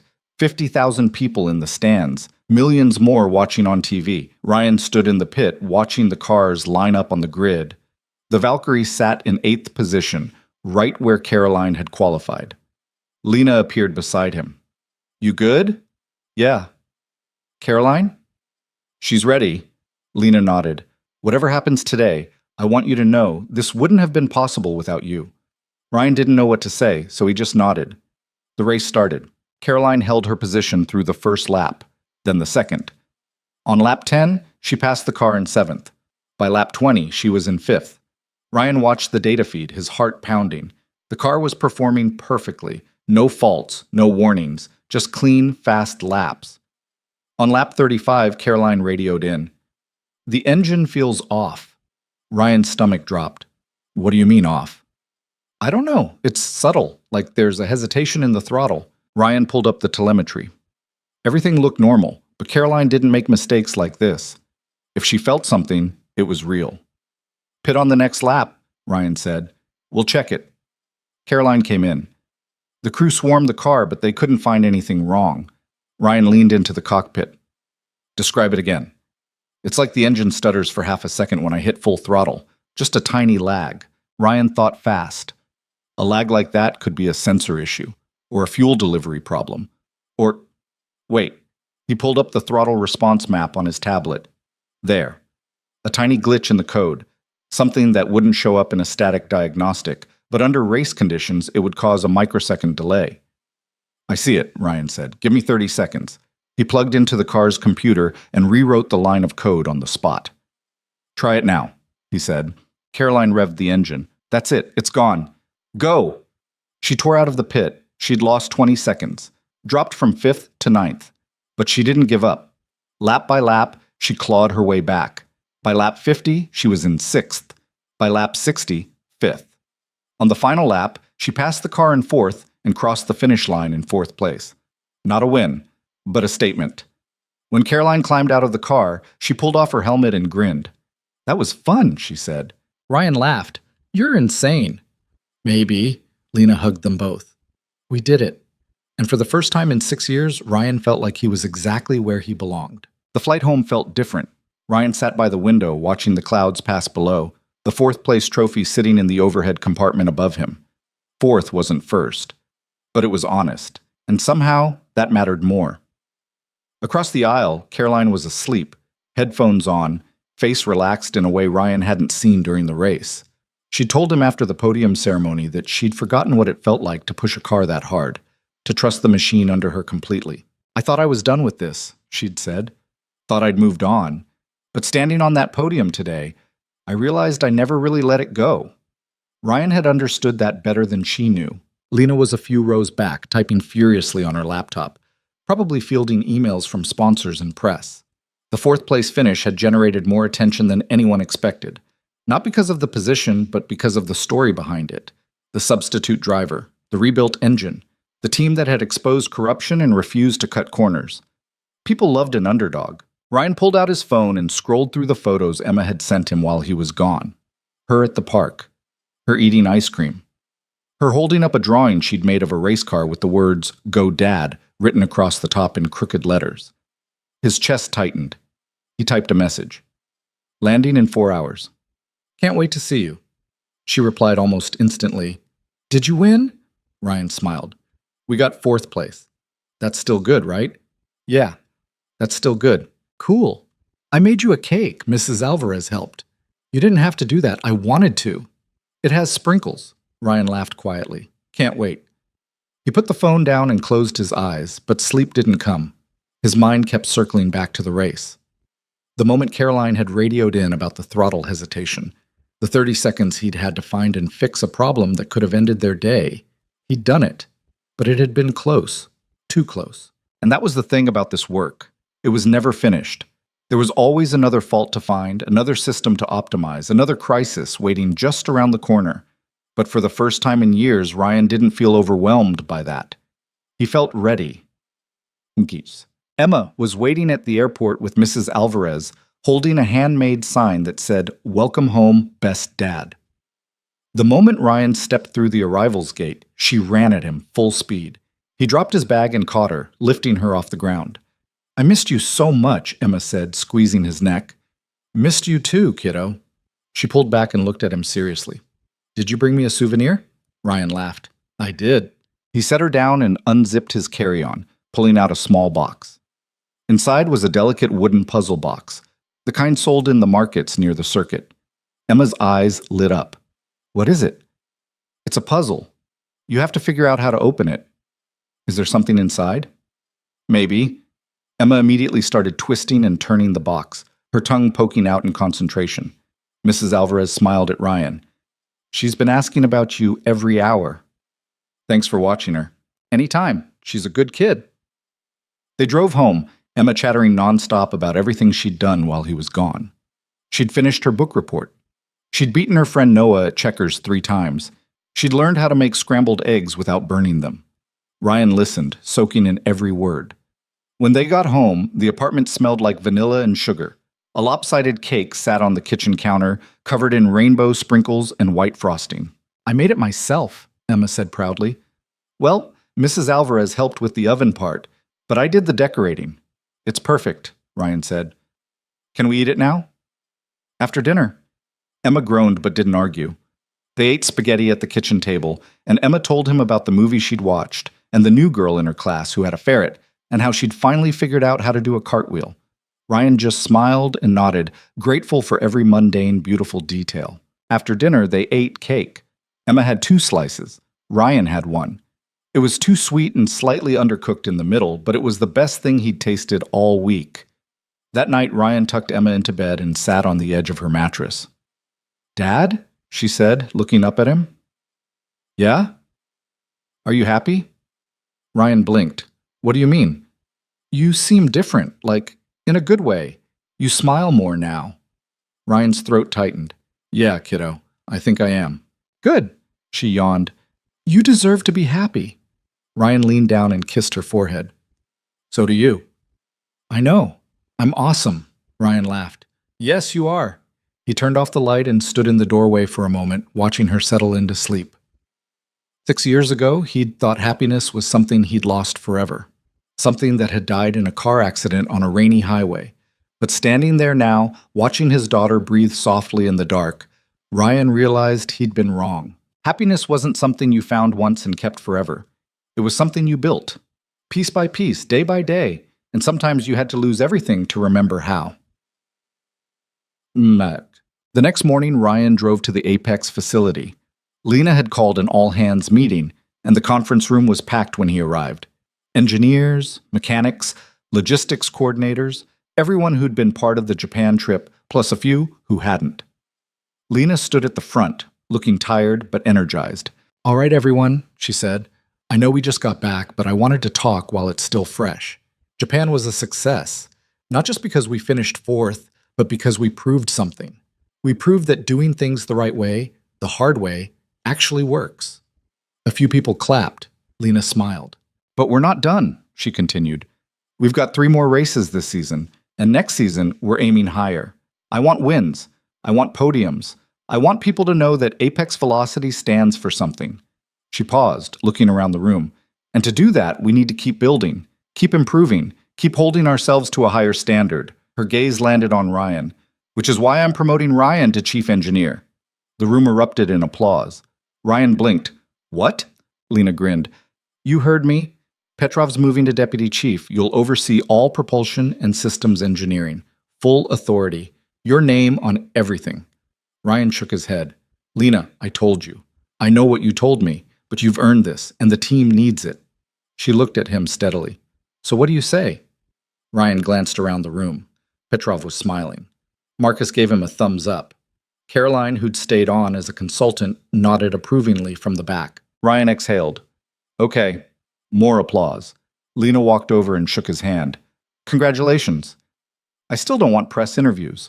I'll handle the press. You handle the cars. Deal. Shussing. The rest of the season passed in a blur. Ryan threw himself into the work. Not the way he used to, obsessively, to the exclusion of everything else, but with a focus that felt sustainable. He set boundaries. He left work at 6 every day to pick up Emma from school. He took weekends off. He said no to after-hours calls unless it was an emergency. And the crazy thing was, the team didn't fall apart. If anything, it got stronger. Petrov thrived in his new role, handling day-to-day operations while Ryan focused on the big-picture engineering. Marcus stepped up as a lead analyst, catching problems before they became crises. Caroline stayed on as a part-time consultant, mentoring younger drivers and giving feedback on handling dynamics. They finished the season with 2 more fourth-place finishes and 1 third. Not championship level, but consistent, reliable, honest. The press started calling them the Integrity Team. Ryan hated the nickname, but he didn't argue. One evening, in late November, Ryan was in his office reviewing designs for the next season's engine when Lena knocked on his door. Got a minute? She asked. Sure. She came in and sat down across from him. I've been thinking. About what? About the future, long term. She leaned forward. I want to build something here, Ryan. Not just a racing team, something bigger. A company that prioritizes transparency, safety, innovation. A place where the best people want to work because they know they won't be asked to compromise. Ryan set down his pen. That's ambitious. I know, but I think we can do it. With you leading the engineering side and me handling the business side, we can set a new standard in this industry. Ryan was quiet for a moment. Then he said, What happens when we make a mistake? Lena frowned. What do you mean? I mean, we're going to screw up eventually, miss a fault, make a bad call, hurt someone even if we don't mean to. What happens then? Lena didn't flinch. We own it publicly, we fix it, and we do better next time. Ryan nodded slowly. Okay, then I'm in. Lena smiled. Good, because I already put your name on the org chart. Ryan laughed. Of course you did. Bas.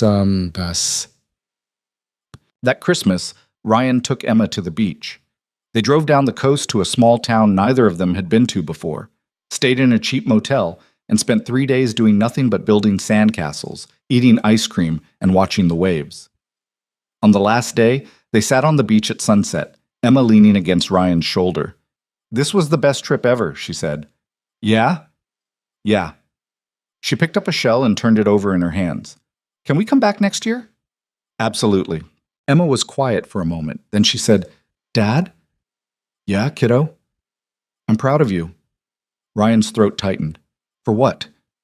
For being brave. You were sad for a long time, but you're not anymore. And I think that takes a lot of bravery. Ryan wrapped his arm around her. You know what? I'm proud of you too. For what? I'm just a kid. For being the best kid I know. Emma grinned. Obviously. They sat there as the sun dipped below the horizon, painting the sky in shades of orange and pink. And for the first time in 6 years, Ryan felt at peace. Not because everything was perfect. It wasn't. There were still hard days, still moments when he thought about his wife and the life they'd planned together. But he'd learned something important. You can't outrun grief. You can't bury it or ignore it or pretend it doesn't exist. You can only carry it. And sometimes, if you're lucky, you find people who help you carry it, who remind you that loss doesn't mean the end, that broken things can be rebuilt, that starting over isn't the same as giving up. Ryan looked down at Emma, who was now drawing patterns in the sand with her finger. She was the reason he'd kept going, the reason he'd crawled out of the darkness and learned to live again. And every day he showed up for her, every bedtime story, every school event, every quiet dinner at their tiny kitchen table was a reminder that love doesn't disappear when someone dies. It just changes shape. Boom. 6 months later, the new season started. The Valkyrie had been completely redesigned. Lighter, faster, smarter. Ryan had poured everything he knew into it, and the result was a machine that felt less like a car and more like an extension of the driver's will. Miguel was back, fully healed and hungrier than ever. Caroline had agreed to stay on as the second driver, splitting the season between her and Miguel. The first race was in Australia. Ryan didn't go. He watched from home with Emma, The two of them curled up on the couch with popcorn. Miguel qualified third. Caroline qualified fifth. When the lights went out, Miguel shot off the line like a rocket. By lap 10, he was in second. By lap 30, he was leading. Emma grabbed Ryan's arm. Is he going to win? I don't know, kiddo. Let's watch. Miguel held the lead through lap 40, lap 50, lap 60. With 5 laps to go, the car in second started closing the gap. Ryan's heart pounded. Come on, Emma whispered. Come on, come on, come on. Miguel crossed the finish line half a second ahead of the second-place car. The crowd erupted. Emma screamed and jumped off the couch. He won! Dad! He won! Ryan sat there, stunned. They'd won. After everything. After all the setbacks and failures and near misses. They'd actually won. His phone buzzed. A text from Lena. We did it. Ryan texted back. No, you guys did it. I just helped. Another buzz. Don't be modest. This is yours as much as ours. Ryan set the phone down and pulled Emma into a hug. I'm so proud of you, Dad, she said, her voice muffled against his chest. Thanks, kiddo. Can we get pizza to celebrate? Ryan laughed. Yeah, we can get pizza. The win changed everything. Sponsors came calling. The press wanted interviews. Other teams started poaching Apex's engineers, offering huge salaries and signing bonuses. But most of the teams stayed, because Lena had built something they believed in. A place where integrity mattered more than shortcuts. Where people were valued, not exploited. Where safety was non-negotiable. Ryan turned down 3 job offers that spring. All of them would have paid more. All of them would have given him more resources. But none of them would have let him leave at 6 to pick up his daughter from school. And that was the deal breaker. One afternoon, Ryan was in the garage bay running diagnostics on a new cooling system when Petrov appeared beside him. Hey, Petrov said. Got something for you. He handed Ryan a folder. Inside was a contract, a new one, with Ryan's legal name at the top. Not Ryan Hale, Ryan Callahan. Ryan stared at it. What is this? Lena's been working with legal for months. She got the IP rights transferred back to you, officially. The engine you designed 6 years ago? It's yours again, your name, your work. Ryan's hands trembled. Why? Because it was always yours. Vantage stole it. We've been using it, and that's not okay. Petrov put a hand on Ryan's shoulder. This is us making it right. Ryan couldn't speak. Petrov squeezed his shoulder once, then walked away. Ryan stood there alone, holding the contract. For 6 years, he'd been running from his name, from his past, from the person he used to be. But maybe he didn't need to run anymore. Maybe he could be both. Ryan Callahan, the engineer who'd lost everything, and Ryan Hale, the father who'd rebuilt himself. They weren't separate people. They were the same person at different points in the same story. And the story wasn't over yet. Bang. That evening, Ryan picked Emma up from school and took her to the park. They sat on the swings, kicking their feet lazily, watching the other kids run around. Dad? Emma said. Yeah? Do you think Mom would be proud of you? Ryan's breath caught. He hadn't talked about Emma's mother in months, not because he'd forgotten, but because the grief had softened into something quieter, something he could carry without it crushing him. Yeah, Ryan said quietly. I think she would be. Emma nodded. Me too. They swung in silence for a while. Then Emma said, I think she'd be proud of me too. Ryan smiled. I know she would be. Emma jumped off the swing and ran toward the slide. Ryan watched her go, his heart full in a way it hadn't been in years. Life was messy, imperfect, full of mistakes and second chances and moments that didn't go according to plan. But it was also beautiful, and maybe that was the point. You didn't have to get everything right. You didn't have to be perfect. You just had to show up. Do the work, love the people who mattered, and keep moving forward, even when it hurt. Because at the end of the day, the only thing that really mattered was this. You tried. You didn't quit. You didn't give up on yourself or the people counting on you. You kept going, and sometimes, if you were lucky, you found your way back to the person you were always meant to be. Ryan stood up and walked toward the slide, where Emma was waiting at the top, grinning. Come on, Dad, race you down. Ryan laughed. You're on. He climbed up beside her, and together they slid down into the soft grass below. And for a moment, just a moment, everything was exactly as it should be. The flight home felt different. Ryan sat by the window, watching the clouds pass below, the fourth-place trophy sitting in the overhead compartment above him. Fourth wasn't first, but it was honest, and somehow that mattered more. Across the aisle, Caroline was asleep, headphones on, face relaxed in a way Ryan hadn't seen during the race. She'd told him after the podium ceremony that she'd forgotten what it felt like to push a car that hard, to trust the machine under her completely. "I thought I was done with this," she'd said. "Thought I'd moved on, but standing on that podium today, I realized I never really let it go." Ryan had understood that better than she knew. Lena was a few rows back, typing furiously on her laptop, probably fielding emails from sponsors and press. The fourth-place finish had generated more attention than anyone expected. Not because of the position, but because of the story behind it. The substitute driver, the rebuilt engine, the team that had exposed corruption and refused to cut corners. People loved an underdog. Ryan pulled out his phone and scrolled through the photos Emma had sent him while he was gone. Her at the park, her eating ice cream, her holding up a drawing she'd made of a race car with the words, "Go Dad," written across the top in crooked letters. His chest tightened. He typed a message. "Landing in 4 hours. Can't wait to see you." She replied almost instantly. "Did you win?" Ryan smiled. "We got fourth place. That's still good, right?" "Yeah, that's still good." "Cool. I made you a cake." Mrs. Alvarez helped. "You didn't have to do that."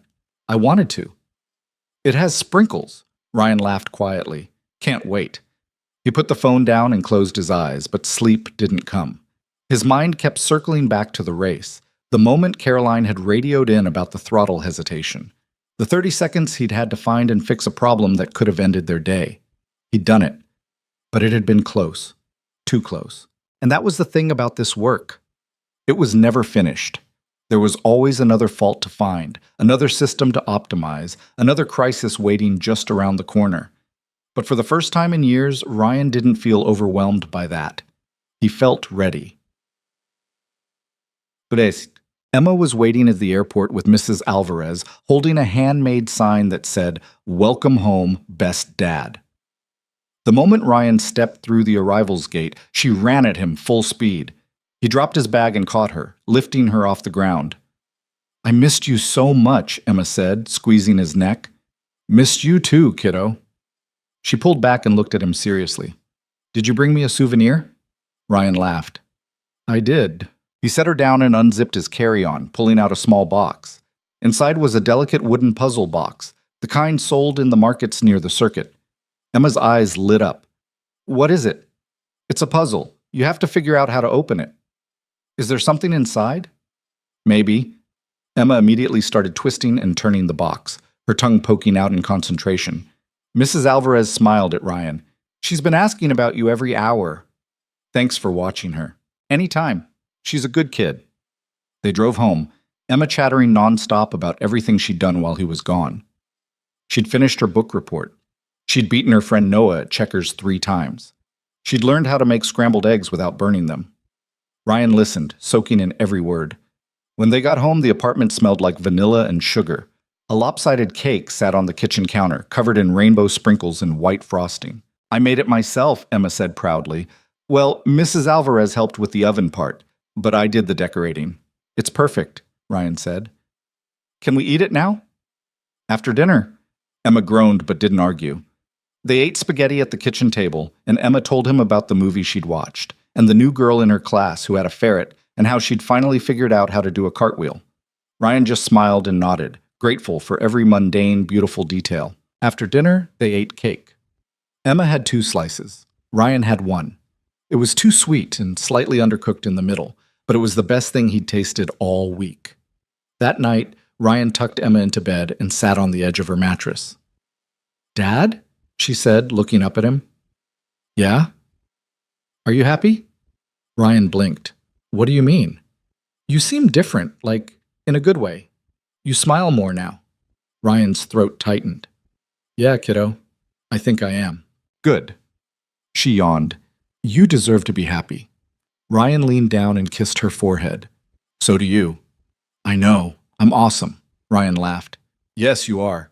He turned off the light and stood in the doorway for a moment, watching her settle into sleep. 6 years ago, he'd thought happiness was something he'd lost forever. something that had died in a car accident on a rainy highway. But standing there now, watching his daughter breathe softly in the dark, Ryan realized he'd been wrong. Happiness wasn't something you found once and kept forever. It was something you built, piece by piece, day by day. And sometimes you had to lose everything to remember how. The next morning, Ryan drove to the Apex facility. Lena had called an all-hands meeting, and the conference room was packed when he arrived. Engineers, mechanics, logistics coordinators, everyone who'd been part of the Japan trip, plus a few who hadn't. Lena stood at the front, looking tired but energized. "All right, everyone," she said. "I know we just got back, but I wanted to talk while it's still fresh. Japan was a success. Not just because we finished fourth, but because we proved something. We proved that doing things the right way, the hard way, actually works." A few people clapped. Lena smiled.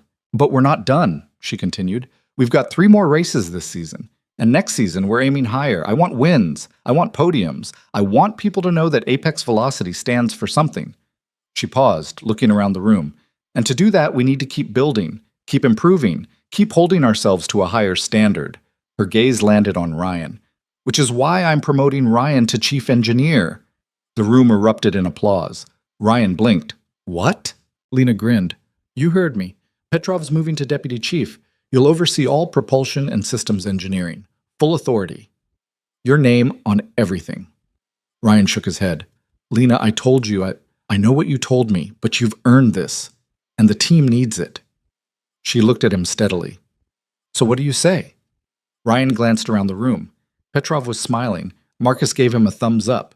Caroline, who'd stayed on as a consultant, nodded approvingly from the back. Ryan exhaled. "Okay." More applause. Lena walked over and shook his hand. "Congratulations. I still don't want press interviews. I'll handle the press. You handle the cars. Deal." After the meeting, Petrov cornered Ryan in the hallway. "You know what this means, right?" Petrov said. "More work? More responsibility, but also more control. You can shape this team however you want." Ryan leaned against the wall. "I don't want to change everything. What we have works. I'm not saying change everything. I'm saying make it yours. You've been holding back, keeping your head down. But the team needs a leader, not just a problem solver." Ryan was quiet for a moment. "What if I screw it up?" Petrov laughed. "Then you fix it. That's what you do." Okay. The rest of the season passed in a controlled rush. Ryan threw himself into the work, but differently than before. He set boundaries. He left at 6 every day to pick up Emma from school. He took weekends off. He said no to after-hours calls unless it was truly urgent. And the strange thing was, the team didn't fall apart. If anything, it got stronger. Petrov thrived in his new role, handling day-to-day operations while Ryan focused on the long-term engineering vision. Marcus stepped up as lead analyst, catching problems before they became crises. Caroline stayed on as a consultant, mentoring younger drivers and giving feedback on handling dynamics. They finished the season with 2 more fourth-place finishes and 1/3, not championship level, but consistent, reliable, honest. The press started calling them the Integrity Team. Ryan hated the nickname, but he didn't fight it. One evening in November, Ryan was in his office reviewing designs for next season's engine when there was a knock at the door. Lena walked in without waiting for an answer.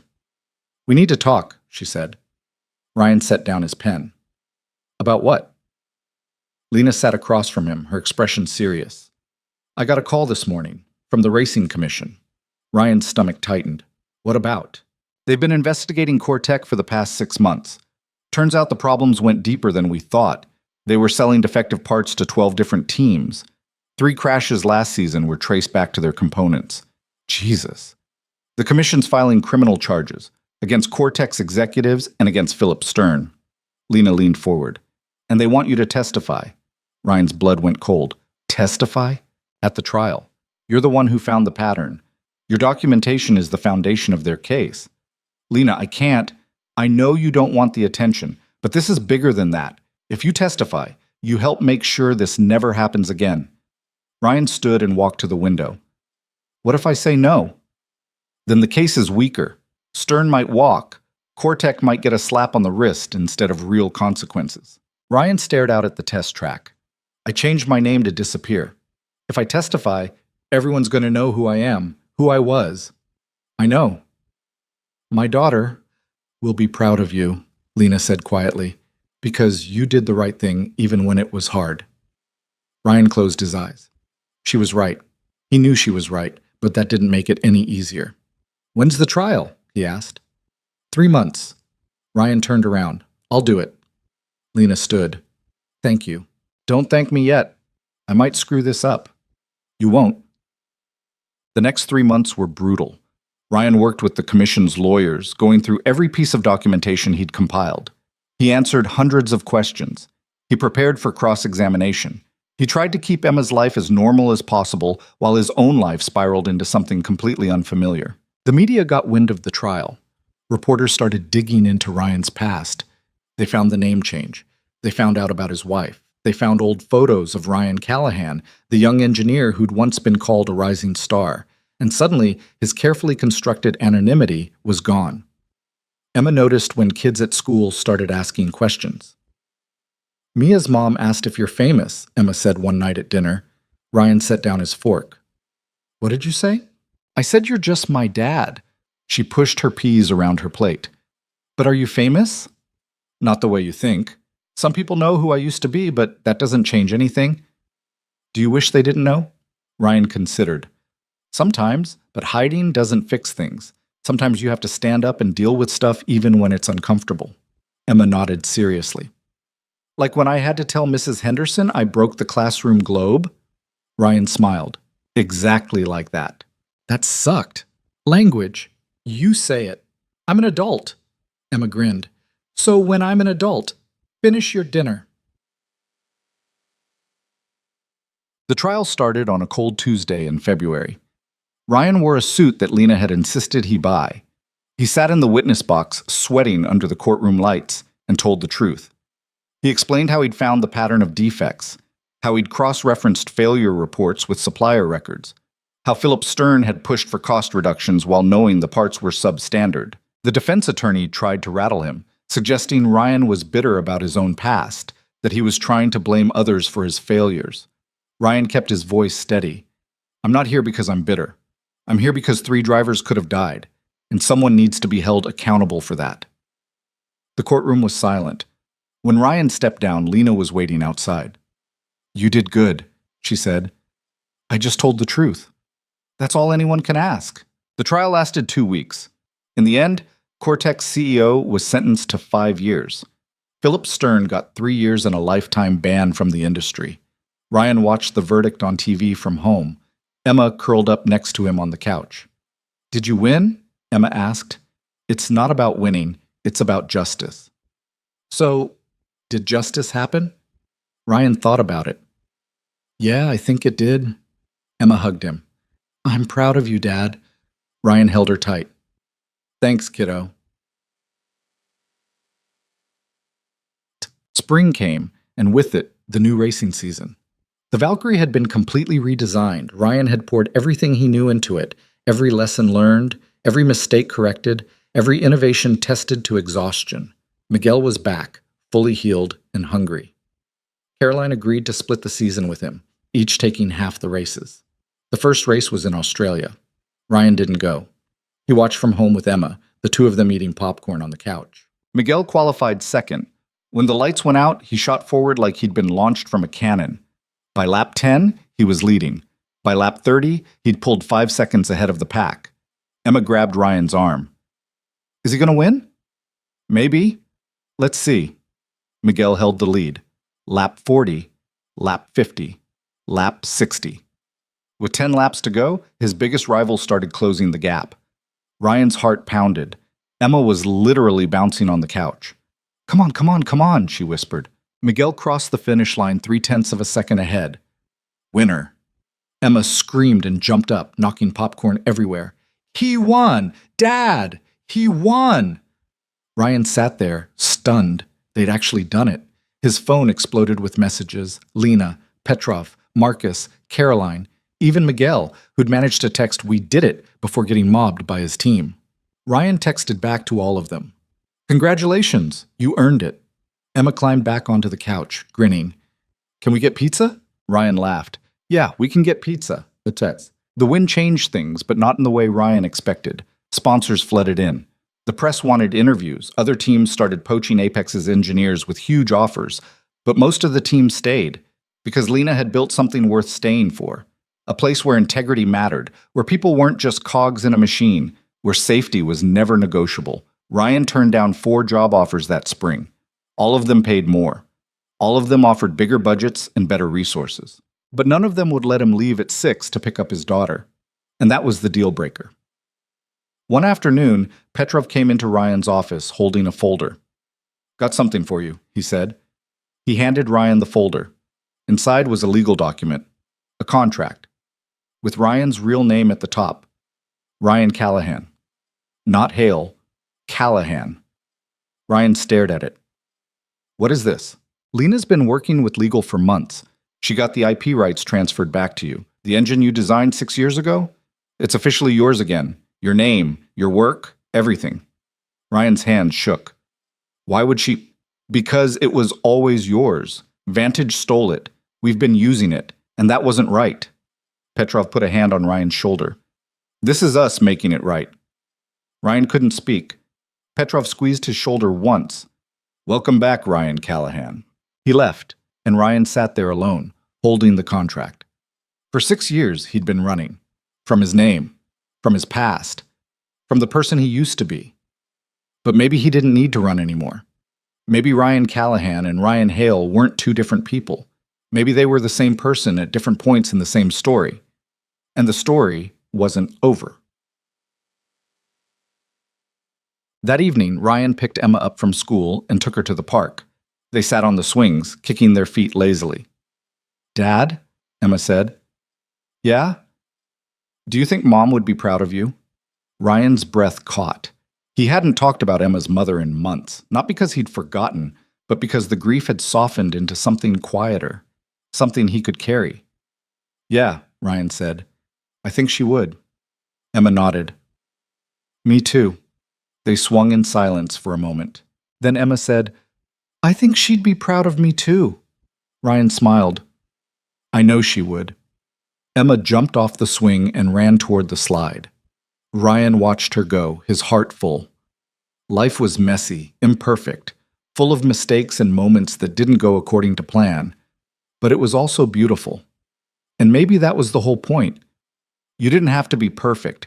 You didn't have to get everything right the first time. You just had to show up, do the work, love the people who mattered, and keep moving forward even when it hurt. Because at the end of the day, what mattered wasn't how many times you fell. It was whether you got back up, whether you tried again, whether you kept faith in yourself when everything else fell apart. Ryan had spent 6 years thinking he'd lost everything that mattered, but the truth was, he'd never lost the most important thing, himself. Ryan stood and walked toward the slide, where Emma was waiting at the top. "Come on, Dad, race you down." Ryan climbed up beside her. "You're on." They slid down together, landing in a heap on the soft grass, both of them laughing. And in that moment, Ryan understood something he'd been too scared to see before. The life he'd rebuilt wasn't weaker than the one he'd lost. It was stronger, because this time he'd built it with his eyes open, with honesty, with the knowledge that nothing lasts forever, but that didn't mean it wasn't worth fighting for. He'd lost his wife. He'd lost his career. He'd lost his name, but he'd found his daughter. He'd found his purpose. He'd found himself. And that was enough. More than enough. Emma tugged his hand. "Ice cream?" Ryan grinned. "Ice cream." They walked toward the parking lot, hand in hand, the late afternoon sun warm on their shoulders. And for the first time in 6 years, Ryan Callahan felt like he was exactly where he was supposed to be. Not because everything was perfect, but because he'd finally learned that perfect was never the goal. The goal was to be present, to be honest, to do the work that mattered, and love the people who needed you. Everything else was just noise.